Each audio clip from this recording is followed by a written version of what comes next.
El Arca de la Alianza. Antigua ciudad de Jerusalén.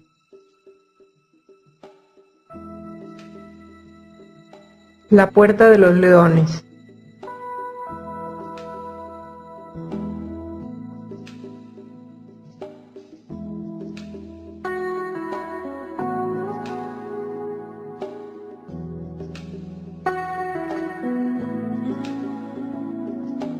La cueva de Sedequías o canteras de Salomón. Torre de David, período del Segundo Templo. El domo de la roca o mezquita de Omar.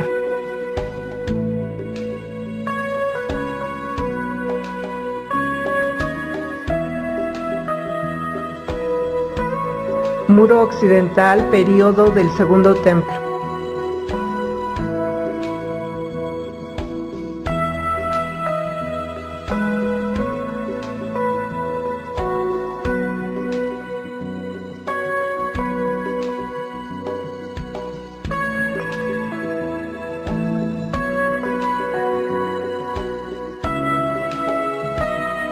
Jardín de Getsemaní.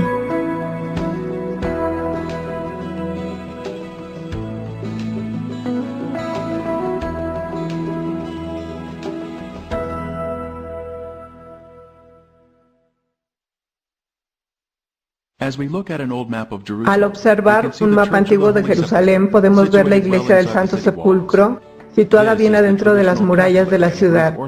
Este es el sitio tradicional católico ortodoxo griego de la crucifixión y entierro de Jesús. El sitio para la iglesia fue elegido en el siglo IV por el emperador romano Constantino, autoproclamado psíquico por Helena, su madre, quien se sintió atraído por el lugar debido a que el templo de Venus estuvo ahí.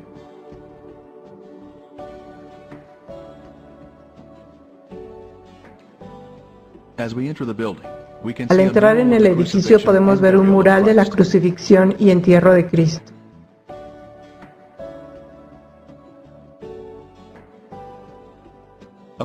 Al entrar en la rotonda podemos mirar hacia arriba para ver la cúpula con los rayos del sol en el techo.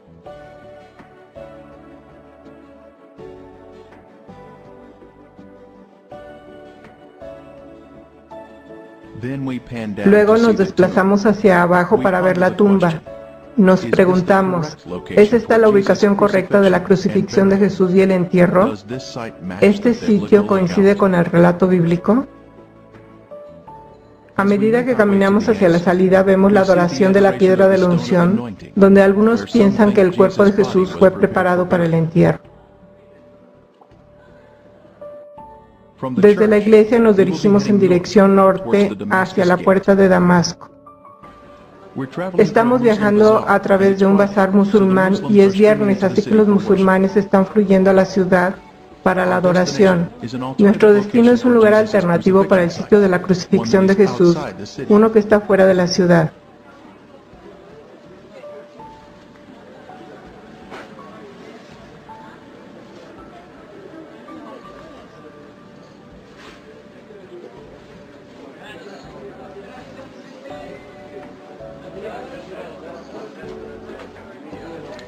Juan capítulo 19-20 dice, porque el lugar donde Jesús fue crucificado estaba cerca de la ciudad. Esto nos dice que Él fue ejecutado fuera de las murallas de la ciudad. Nos acercamos a la puerta de Damasco en el lado norte de la ciudad. Es la más bella de las 11 puertas de Jerusalén. Estos muros se construyeron en el siglo XVI por el turco otomano Süleyman I. Este mapa indica que las paredes actuales siguen la línea de las antiguas murallas de la época de Jesús. Continuando nuestro camino por la Puerta Grande, seguimos encontrando adoradores entrando en la ciudad.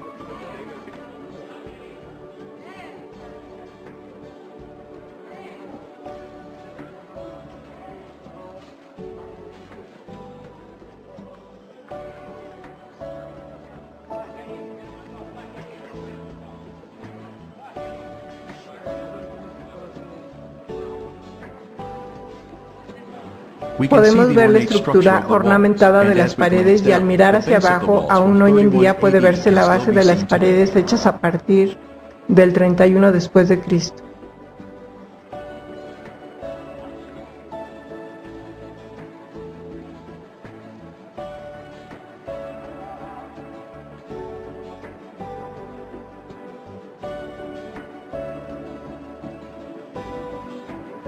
Desde allí nos dirigiremos al noreste a una corta distancia a la zona identificada como Gruta de Jeremías.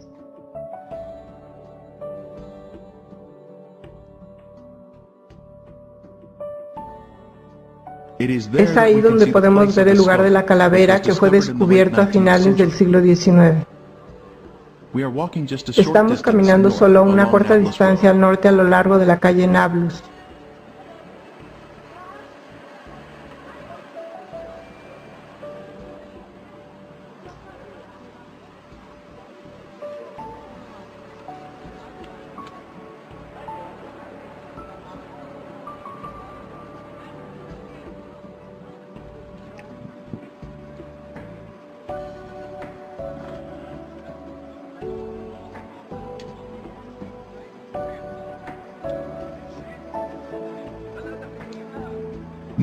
A continuación, vamos al este sobre Conrad Schick y nos dirigimos al territorio de la tumba del jardín.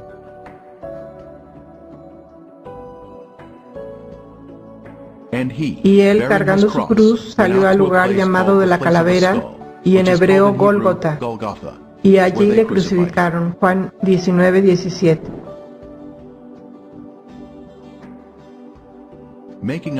Siguiendo nuestro camino hacia el jardín, llegamos a una plataforma de observación con vista al lugar de la calavera.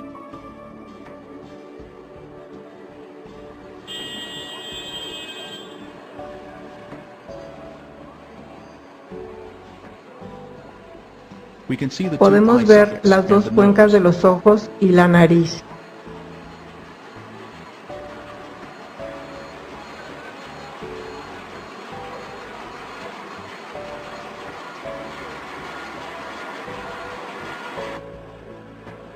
Un perfil lateral del cráneo claramente nos muestra un definido puente de la nariz.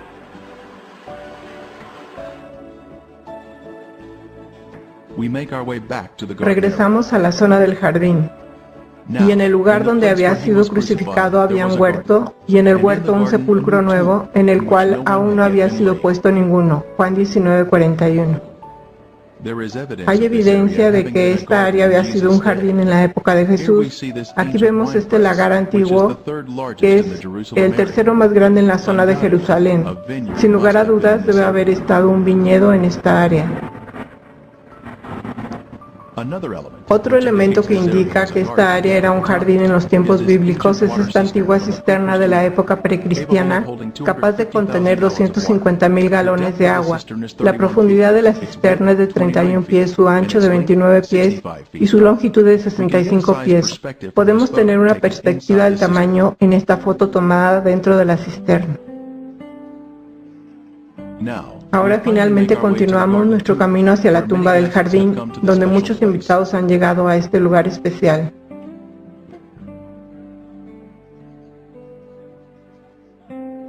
La tumba fue descubierta en 1867, después fue hecha una extensa investigación en 1883 por el general Charles Gordon, que la asoció con el lugar de la calavera y el área de la crucifixión de Jesús. Se nos dice en la Biblia que José de Arimatea era un hombre rico y por lo tanto podemos esperar que la tumba que había construido sería muy extravagante y grande. Hay varias cruces antiguas asociadas con la tumba. La cruz más grande está a la derecha de la tumba y fue cortada de la escarpa. A la izquierda de la entrada de la tumba hay una sencilla cruz de anclaje.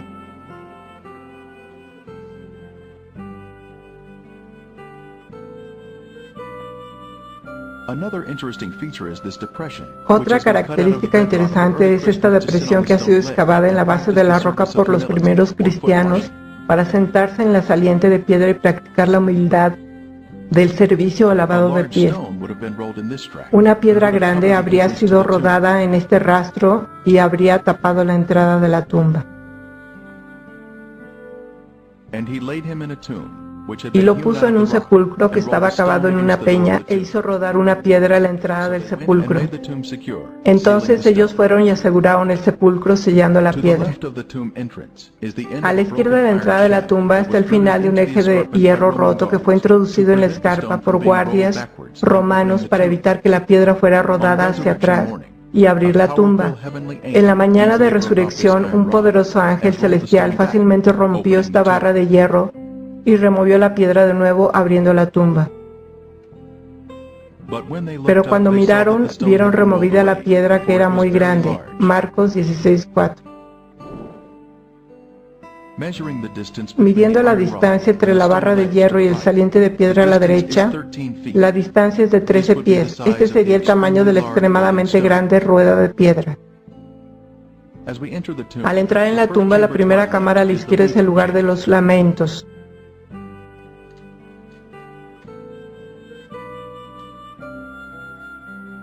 Al mirar a la derecha podemos ver una cripta que ha sido usada. La zona de los pies fue cortada, alargando el espacio para el entierro. Aquí es donde el Hijo de Dios descansó después de haber vivido una vida desinteresada y sin pecado para nosotros. A la derecha hay una cripta sin usar. Entonces miramos de nuevo sobre la cripta usada, donde los ángeles se sentaron en los extremos después de que Cristo había resucitado.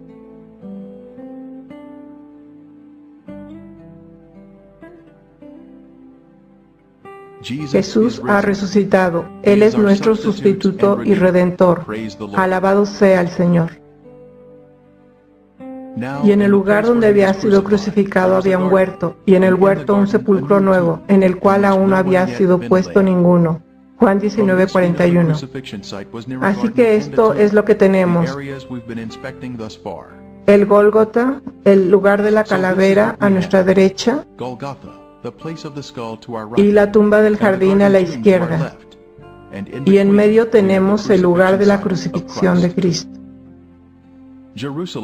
Jerusalén fue construido en el monte Moriah, descrito aquí en azul. Aquí es donde Dios pidió a Abraham que sacrificara a Isaac 2000 años antes de Cristo. Dios, en cambio, ofreció a su propio Hijo para ser sacrificado en esta misma montaña. El área marcada en verde es la porción norte de la montaña y la zona más alta de Moriah, donde se encuentra el Gólgota. Esta área es de especial interés. La escarpa de piedra caliza que se muestra aquí tiene en la piedra los cortes romanos que se acostumbraban durante las crucifixiones. A la izquierda hay una ranura horizontal que, según la norma del ejército romano, habría sido exhibida. El gran recorte es donde habría sido colocado el letrero Jesús de Nazaret, Rey de los Judíos. Tiene la parte superior en arco y una plataforma plana. Nuestro equipo de Art Discovery International halló recortes similares en Israel, en Cesarea de Filipo. Tenían la parte superior curva y una plataforma plana donde los letreros o objetos fueron colocados. Y la tierra tembló y las rocas se partieron. Mateo 27:51.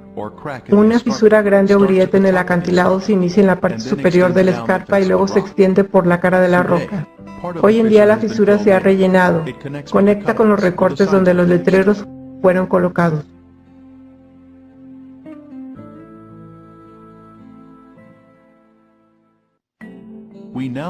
A continuación presentamos el material más importante del mundo, el descubrimiento del Arca de la Alianza y las pruebas que contiene. Si bien las fotografías de este hallazgo no se mostrarán hoy, sí tenemos el testimonio fiel de Ron Wyatt, cuya credibilidad se estableció a través de otros descubrimientos que ya hemos visto hasta ahora. El Señor usó al Sr. Wyatt para encontrar los otros descubrimientos, por lo que podemos confiar en su testimonio con respecto a este. El más importante hallazgo en el tiempo señalado por Dios. Todos vamos a ver este increíble descubrimiento. Este es Ron Wyatt y el Arca de la Alianza. Yo había tenido una experiencia poco común. El Señor me había ayudado a encontrar los restos del Arca de Noé. Él me ayudó a encontrar los restos de las partes de los carros de Egipto y las piezas de a caballo. y los utensilios de la gente en el Mar Rojo, en el Golfo de Acaba. Y yo había ido a Oriente Medio con mis hijos y nos habíamos entrenado en buceo con escafandra, e íbamos a conseguir algunas de las partes de los carros. En mi descuido, el sol me quemó hasta el punto que mis piernas y mis pies se hincharon y todo esto. Y no pude usar mi equipo de buceo. Yo estaba en Jerusalén cojeando y sintiéndome muy adolorido, esperando que llegara la fecha de mi económico boleto de avión para que pudiéramos volar a casa. No teníamos el dinero para cambiar el boleto. Y durante este tiempo, yo estaba cojeando un poco alrededor de la ciudad. Un día conocí al arqueólogo que estaba a cargo de la zona de Jerusalén allí. Y no tengo idea de por qué debería estar hablando conmigo. Yo no lucía muy presentable y nos estábamos quedando a dormir vestidos en un albergue juvenil. Y estoy seguro de que no olía muy bien. Tal vez tuve la suerte de que él se encontraba contra el viento o algo así. Nos enfrascamos en una conversación y le conté lo del Arca de Noé y le expliqué cómo se construyeron las pirámides, y eso pareció llamar su atención. Así que dijo: he estado haciendo algo de investigación a lo largo de este acantilado aquí. ¿Te importa venir conmigo y darle una mirada y ver qué te parece? Así que me encontré caminando y estas eran ruinas romanas y restos. Y de pronto mi mano izquierda señaló un mugriento agujero en la roca donde había basura, 2 gatos muertos, digamos, cosas desagradables. Y mi boca dijo: esa es la gruta de Jeremías y el Arca de la Alianza está ahí. Este hombre dijo: eso es maravilloso. Dijo: le dejaremos excavar ahí y le proporcionaremos un lugar para quedarse. Su comida, su lavandería. Puedo entender por qué dijo lavandería.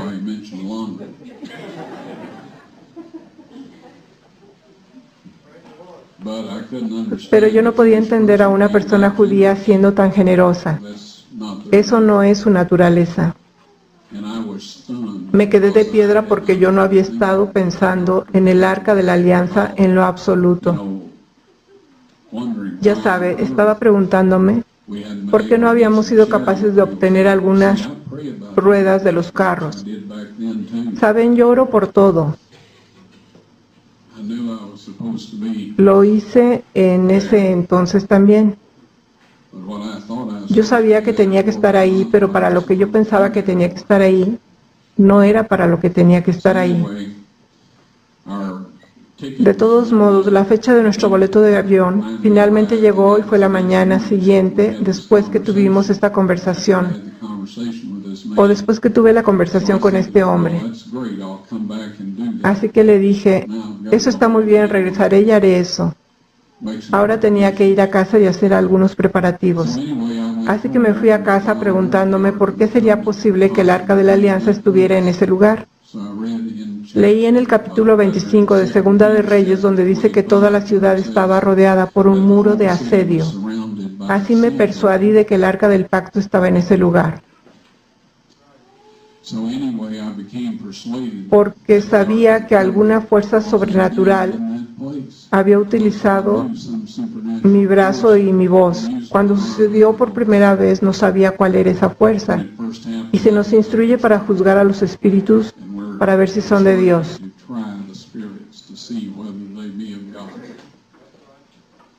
No podemos jactarnos de nosotros mismos y decir cualquier cosa que venga de nuestra boca, porque yo oro que todo lo que hable sea de Dios. Tenemos que comprobarlo con la ley y el testimonio, independientemente de dónde proceda, aún de nosotros mismos.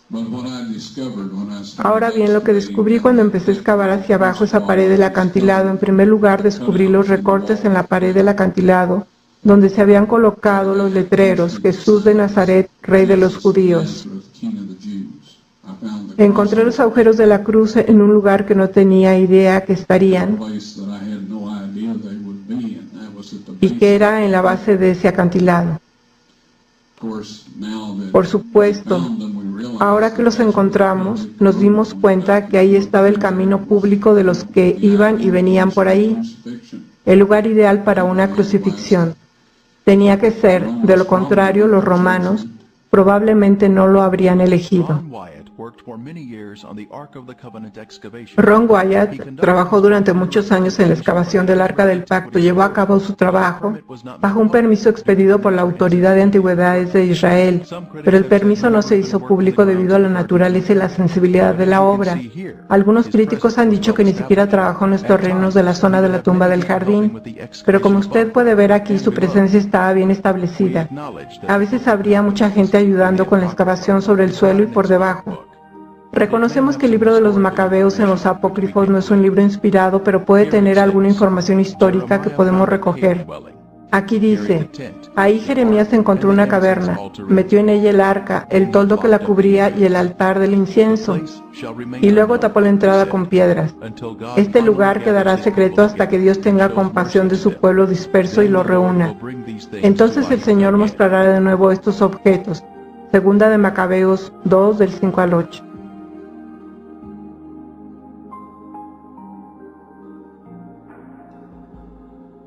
Ahora, cuando Cristo murió y la tierra tembló y las rocas se partieron, se formó una grieta a la derecha y hacia abajo de toda la cara del acantilado, pasando por el lado izquierdo del orificio de la cruz, y la piedra se abrió. Allá abajo, por debajo de 20 pies, Dios había dispuesto que el Arca de la Alianza, con su asiento de la misericordia, imagínese, su trono terrenal, fuera colocado justo abajo, 600 años antes, en el 586 a.C., cuando el ejército de Babilonia destruyó la ciudad. Cuando el centurión metió la lanza en el vaso de Cristo y probablemente en el ventrículo izquierdo para asegurarse de que estaba muerto antes de darle el cuerpo a José de Arimatea, al retirar la lanza, las células separadas de color rojo sangre y el suero de la sangre del Hijo de Dios se derramaron, cayeron a través de esa grieta sobre el asiento de la misericordia. Y eso ratificó el antiguo y el nuevo pacto. Avancé en esta cámara que estaba impecable. El mobiliario fue establecido en perfecto orden. El Arca de la Alianza había sido colocada contra la pared, al final de la cueva. El final de la cueva era un hermoso cristal irradiando los colores del arco iris. Sé de la nueva era y de todos los que usan el arco iris. También lo hacen los homosexuales y otros, pero Dios lo usó por primera vez. Está alrededor de su trono y está alrededor de su trono terrenal. No hay velo en esta configuración, por lo tanto, es terrenal. Es el templo de Dios en la tierra o de su residencia donde una vez habitó. Cuando la encontré, había allí 4 jóvenes de pie y empecé a decir, ¿qué están haciendo aquí? Me quedé helado. No me podía mover, no podía respirar, no podía hacer nada. Uno de ellos dijo, somos los 4 ángeles que han estado cuidando el arca desde que Moisés puso las tablas de piedra en ella. Y me indicaron que preparara mi videocámara con el tripié y la dirigiera hacia el arca de la alianza. Y se acercaron y levantaron el propiciatorio. No sé qué tan pesado sea. Nunca he tratado de levantarlo, pero es de oro macizo. Y el ángel dijo, saca las tablas de piedra de allí. Dios quiere que todos puedan verlas. Yo las saqué. Pusieron el asiento de la misericordia de nuevo sobre el arca de la alianza. Yo retrocedí un poco y el ángel vino y tomó las tablas de piedra y las puso en una saliente de roca dentro de la cámara. Y luego me dio instrucciones para tomar una muestra de sangre del asiento de la misericordia y hacerla analizar, y yo hice todo lo que el ángel me dijo que hiciera. Siendo breve, la sangre seca es sangre muerta.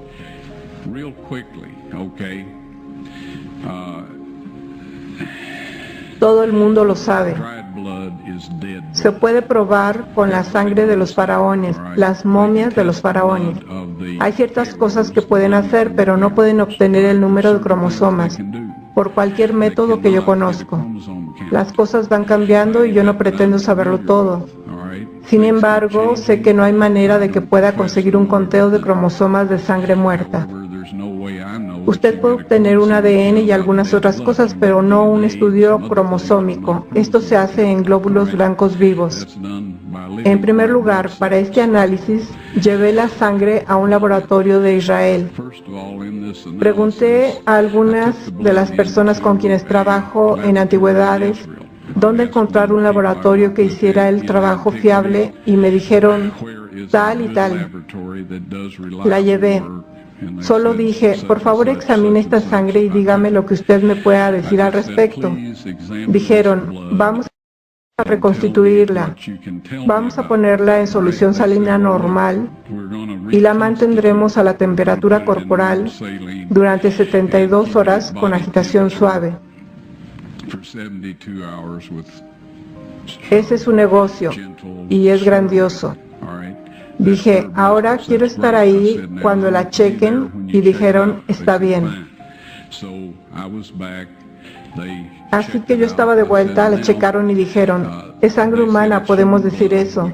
Hicieron cualquier prueba que necesitaran hacer y entonces dije, tomen algunas de las células blancas de la sangre y pónganlas en un medio de cultivo y manténganlas a la temperatura corporal por 48 horas. Y ellos dijeron, eso no servirá de nada porque es sangre muerta. Les dije, ¿podrían hacer eso por mí? Y ellos dijeron, está bien, vamos a hacerlo. Así que dije, quiero estar aquí cuando vayan a examinarla. Así que regresé, ellos la sacaron, la examinaron con un microscopio y el técnico llamó al otro de por allá, después llamaron al jefe de allí y estaban hablando en hebreo a 1000 por minuto.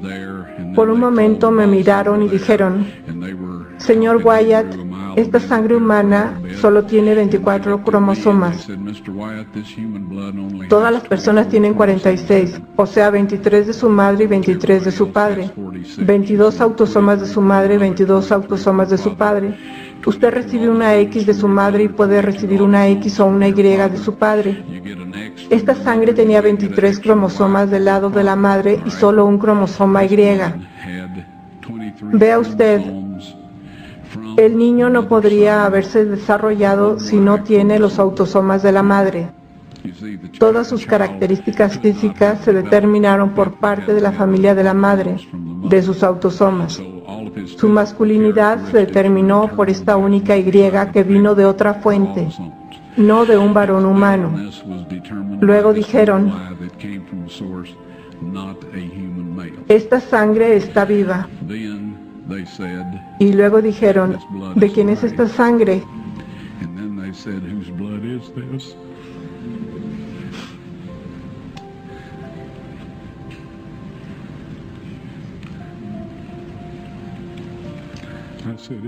Les dije, esta es la sangre de su Mesías.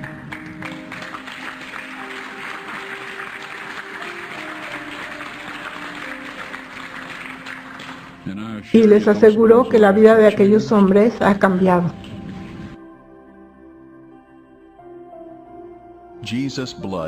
La sangre de Jesús brotó de su costado, una corriente carmesí sobre las rocas de abajo y sobre el propiciatorio del Arca del Pacto, ratificando el antiguo y el nuevo pacto.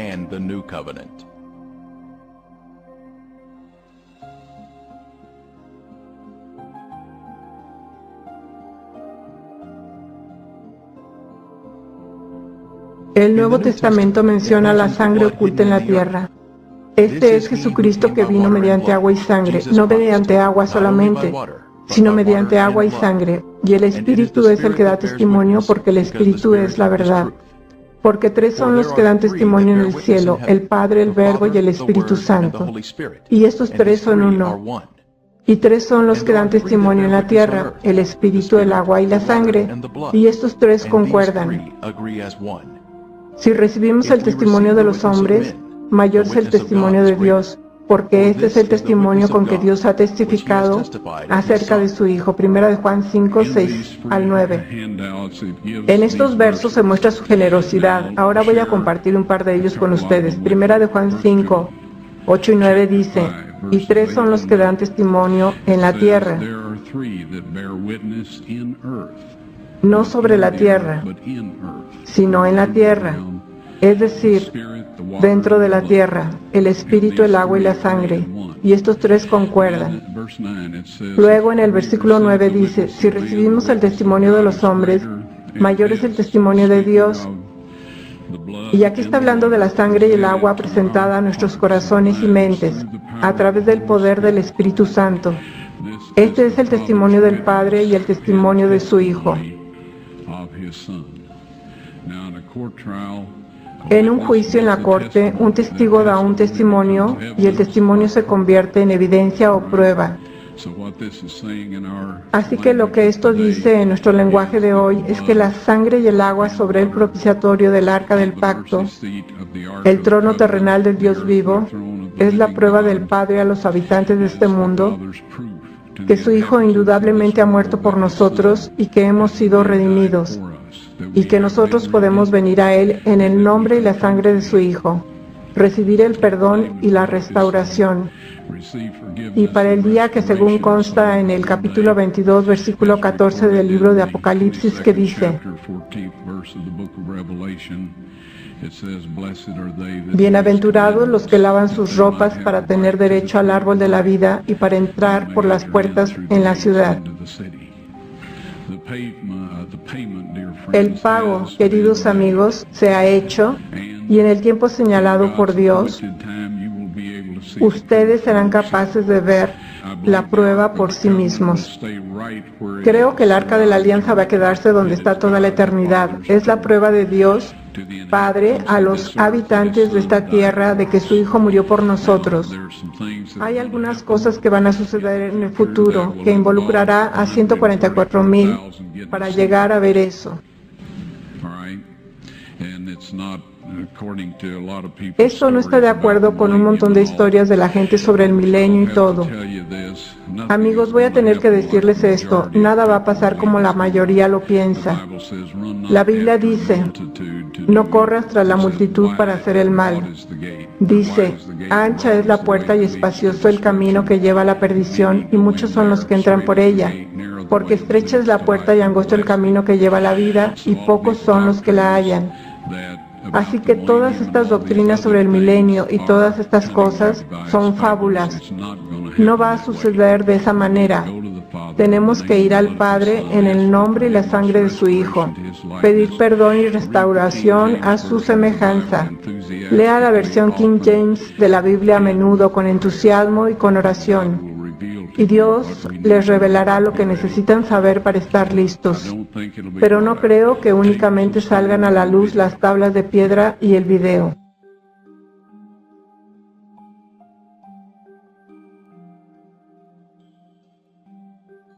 En el Antiguo Testamento se menciona una unción especial sobre el Arca de la Alianza.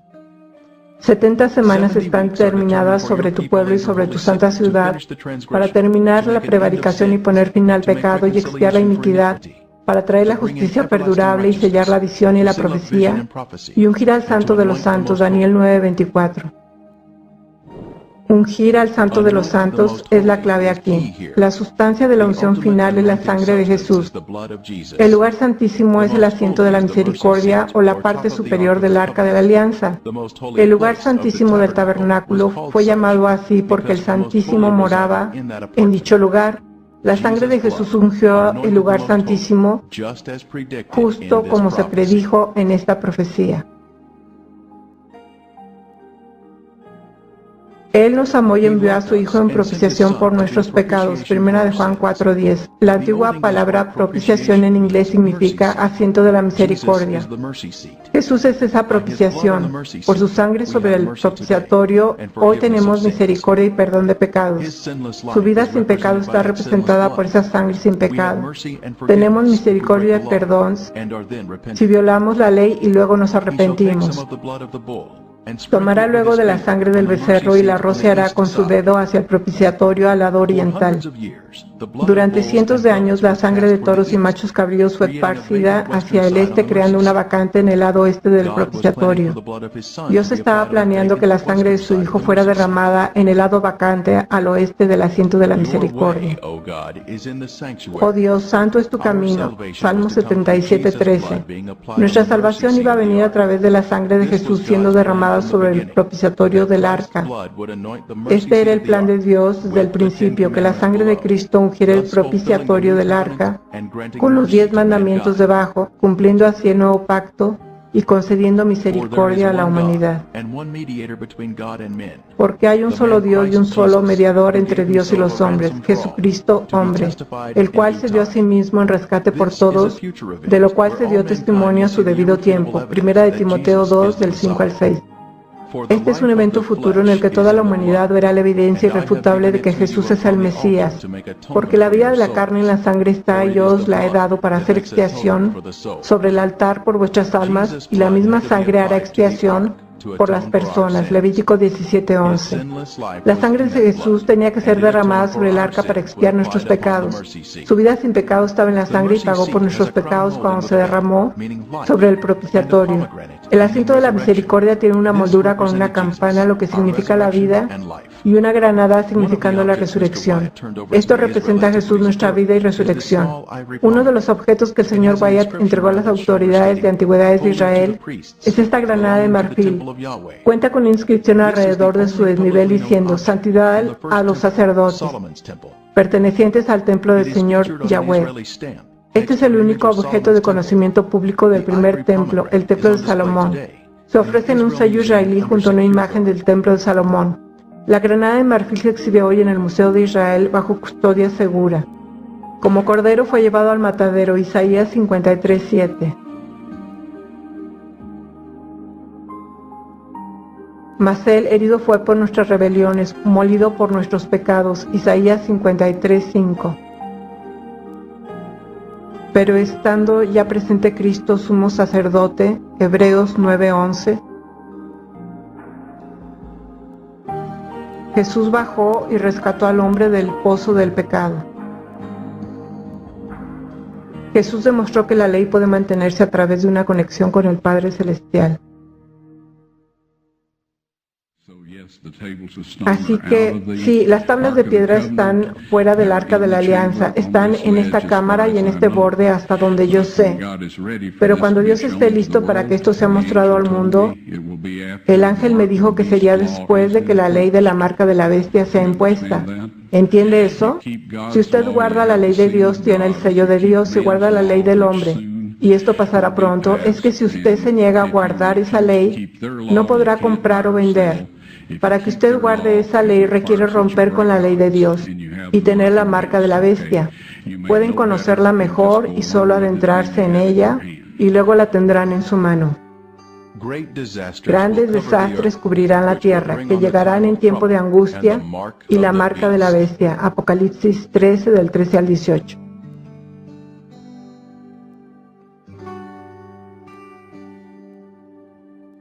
Hay una gran controversia en la actualidad. Las fuerzas de la oscuridad se rebelan contra las fuerzas de la luz en una gran batalla por nuestras almas. En un futuro próximo, esto culminará en el enfrentamiento de la marca. Aquí tenemos dos grupos identificados en dos textos durante esta legislación de la marca de la bestia. Este es el primer grupo, los perdidos. No tienen reposo de día ni de noche los que adoran a la bestia y a su imagen, ni nadie que reciba la marca de su nombre.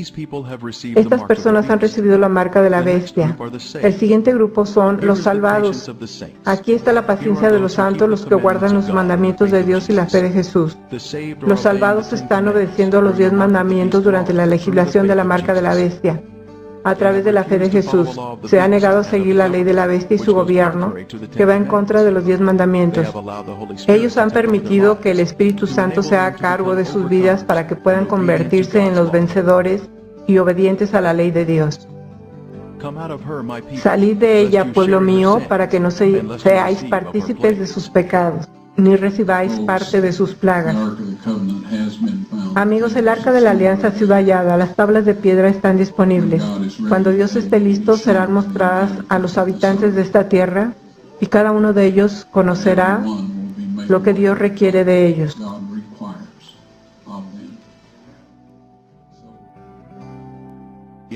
En un futuro próximo, cuando la ley de la marca de la bestia se haga cumplir, obligando a los hombres a violar uno de los 10 mandamientos, o de lo contrario perder su derecho a comprar y vender, los resultados de la prueba mostrando el número único de cromosomas se mostrará al mundo junto con el video del arca y los 10 mandamientos.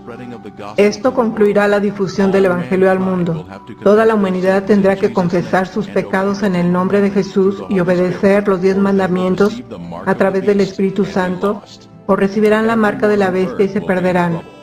Todos en el mundo estarán en problemas con el gobierno o en problemas con Dios.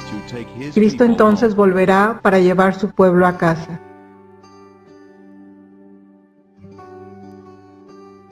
No olvidaré mi pacto ni mudaré lo que ha salido de mis labios. Salmos 89:34.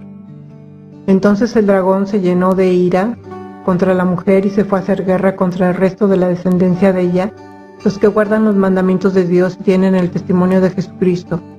Apocalipsis 12:17.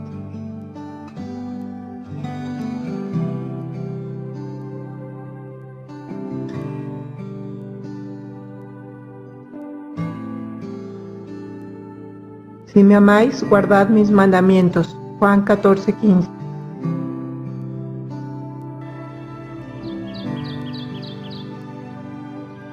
Con Cristo estoy juntamente crucificado y ya no vivo yo, mas Cristo vive en mí. Y lo que vivo ahora en la carne, lo vivo en la fe del Hijo de Dios, el cual me amó y se entregó a sí mismo por mí. Gálatas 2:20.